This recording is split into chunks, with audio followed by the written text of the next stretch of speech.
G20 देशों के वित्त मंत्रियों और केंद्रीय बैंक के गवर्नरों के G20 फाइनेंस ट्रैक की बेंगलुरु में बैठक हो रही है। इसमें विश्व के आर्थिक और वित्तीय मुद्दों पर चर्चा हो रही है।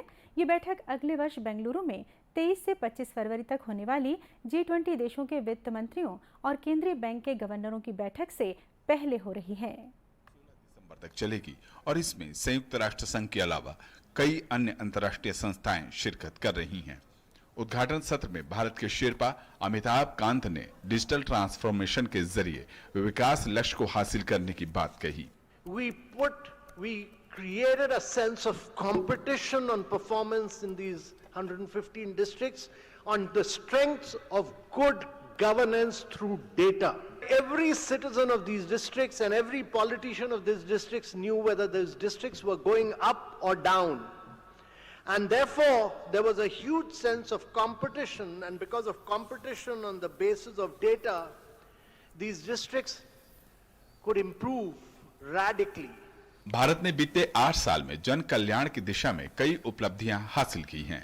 तकनीक और डिजिटल ट्रांसफॉर्मेशन के जरिए वंचितों तक विकास के लक्ष्य को सुनिश्चित भी किया है।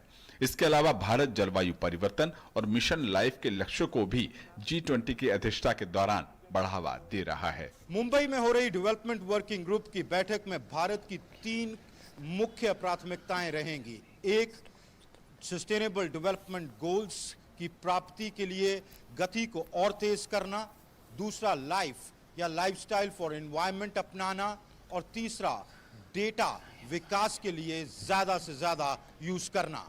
G20 की एक और अहम बैठक बेंगलुरु में शुरू हुई। वित्तीय मामलों को लेकर ये पहली बैठक है। बैठक में केंद्रीय बैंक के पदाधिकारी और वित्त मंत्रालय के संबंधित अधिकारियों ने शिरकत की। इस दौरान आर्थिक और वित्त मामलों पर चर्चा हुई। आर्थिक मामलों के सचिव अजय सेठ, भारतीय रिजर्व बैंक के deputy governor Michael Devvrat Patra और मुख्य आर्थिक सलाहकार वी अनंत नागेश्वरन भारतीय दल में शामिल रहे। पहले दिन अंतर्राष्ट्रीय वित्तीय ढांचे में सुधार, वित्त की उपलब्धता को लेकर चर्चा हुई। बैठक के दूसरे दिन अंतर्राष्ट्रीय टैक्स, समावेशी वित्तीय क्षेत्र को लेकर के चर्चा होगी।